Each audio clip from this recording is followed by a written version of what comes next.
welcome back to our channel. Remember, if you haven't done so already, hit that like button, that subscribe button, and also the notification button. That way you will be able to get all of the new insights on educational needs, activities, and read alouds. Okay, without further ado, this is a video that I wanted to do for a long time because I have had a lot of parents, especially homeschool educators and classroom teachers, ask what are the best books to read for the first day or even the first week of school.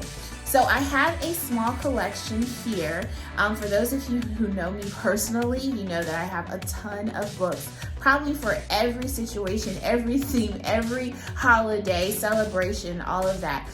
And so, of course, I would have a collection of books that I would be able to use the first day or the first week of school. This is catered to more of my elementary school age students, teachers, educators, homeschool educators, and let's go ahead and get to it. So the first thing, I have it kind of grouped into a theme that I would use particularly for my classroom, but you may use it for a different one.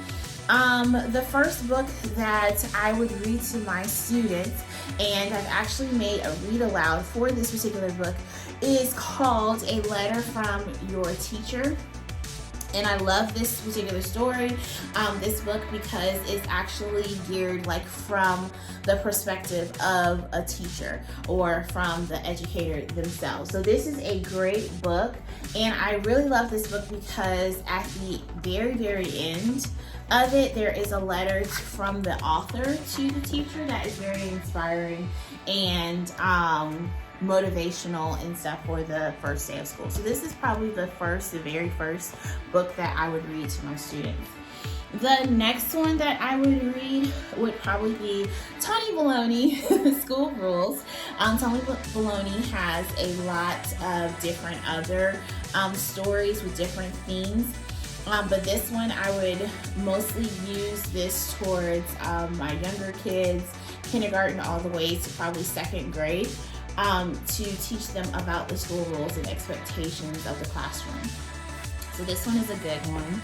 I also read this one as a read aloud. There's a read aloud video for this one. This is how to get your teacher ready, and it puts in the perspective of the students. Actually, in perspective of the students, you can use this book year around. There are other things that go along with this author as well, like how to babysit your grandma, your grandpa, but it kind of gives the expectations of what the school year will look like, not just the beginning of the school year. Okay, so this one's a good one. I think this one is a classic, First Day Jitters. It has a surprise ending for those kids that have never heard of this book. It's a surprise ending at the end, which they really truly enjoy.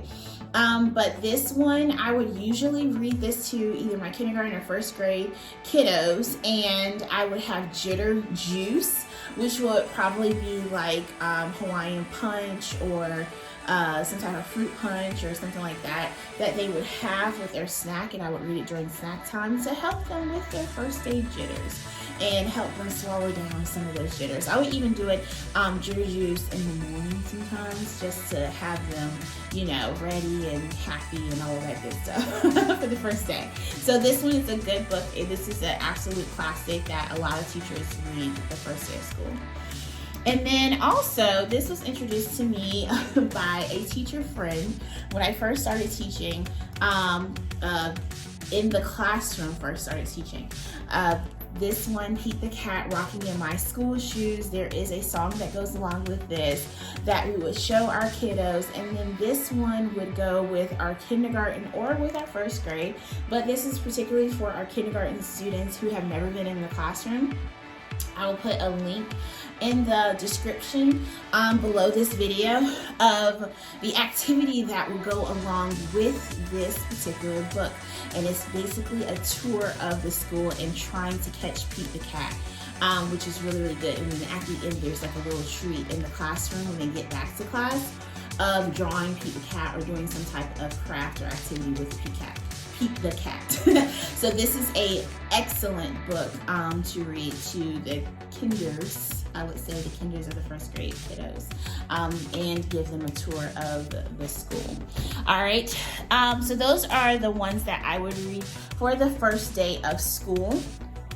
These are like the first week of school books that I would particularly read, only to get their mindset on being empathetic, having kindness throughout the school year, understanding different rules of being nice, and kind of building, a character and helping them with their character building.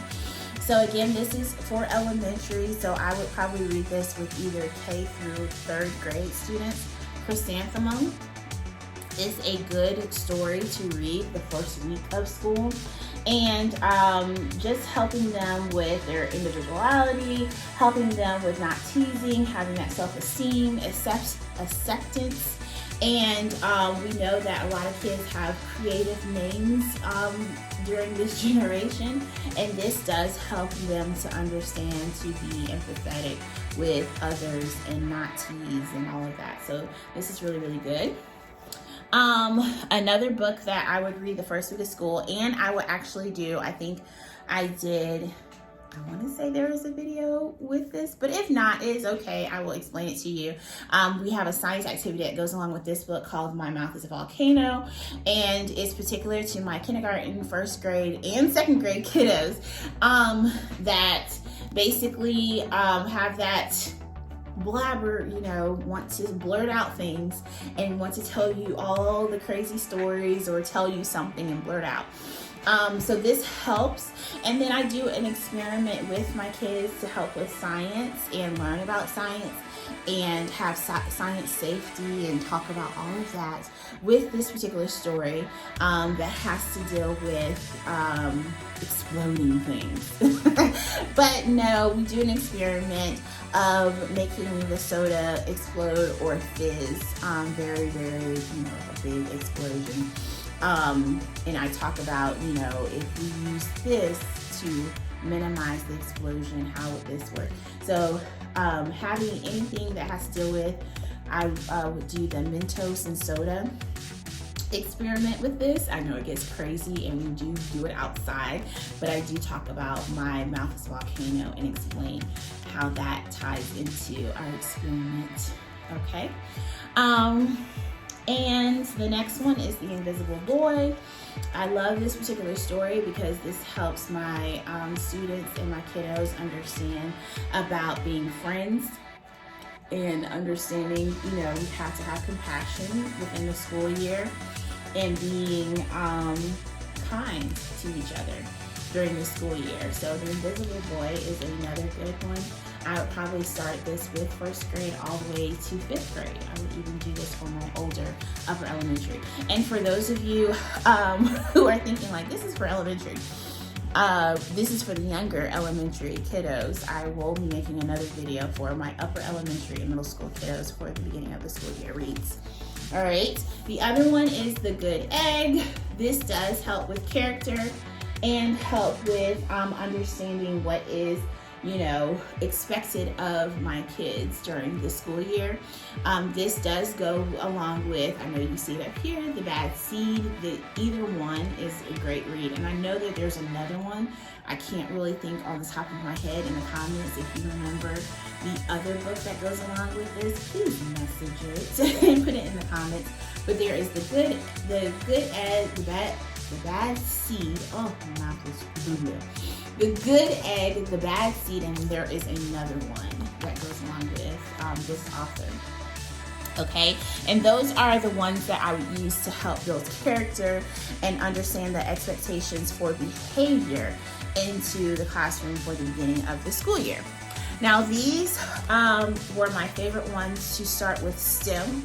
If you have a STEM school or a STEAM school, or you're doing a curriculum with STEM or STEAM, these are excellent books to begin the school year with. These are what I chose for the beginning of the year when I was a STEM teacher. For my younger grades, the first one is Going Places by Peter and Paul Reynolds.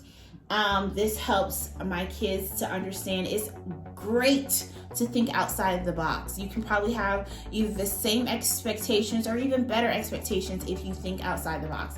This one was a great one to start with, to get them thinking that it is okay to be different. You don't have to do the same thing as everybody else.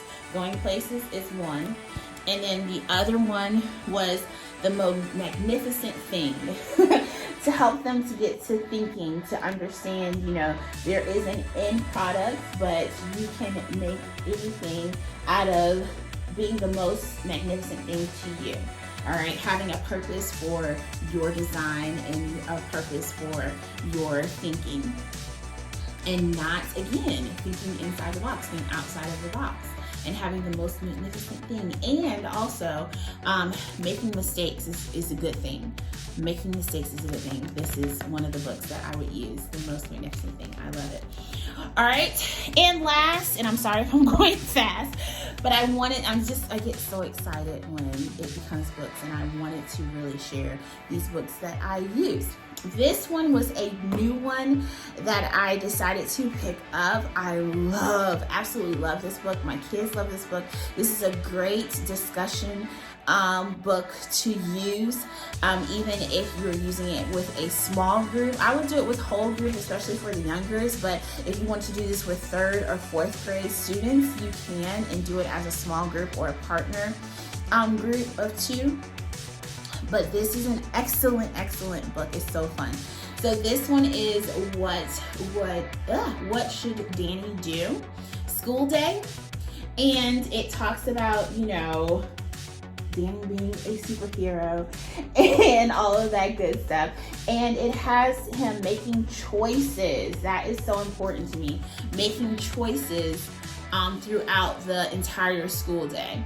So in this book, it has 8 stories in one. I know, crazy. 8 stories in one, but it helps the reader, or your students, whoever you're reading this to, it helps the reader to make choices and see the outcomes of the choices. So this particular book has, like, you know, what should Danny do? And it gives the option of, if you think Danny should do this, then you'll go to page 8. If you think Danny should do this, you would go to page 13 and you will see the outcome of those pages. So I would most likely do this. I have done this with a read aloud and ask my students to discuss, you know, have that open discussion during our reading of what Danny should do, and then they give their own explanation, and then of course we'll read the outcome of what happens to Danny when he makes the choices that the class or the reader makes. I love this particular book. So this is an excellent one to do during the first week of school, or pretty much any. And there are other what should Danny do's that are out there too. So this is really, really good. All right, so those were just my top picks of what I would use for the first day or the first week of school. If you have any other stories that I did not put in this particular video that you use during the first week or the first day of school, please be sure to put it in the comments. I would love to read them, and I would love to actually add them to my collection. Please do not tell my husband or my teacher friends who says I need to stop with buying books, but hey, learning is fundamental and it is so much fun. So, but yes, please put it in the comments. If you like this video, continue to like and share with other teacher friends, educators, parents, administrators, everyone, so we can just share among each other and make learning and education fun. Again, continue to learn and grow, and I will see you all next time.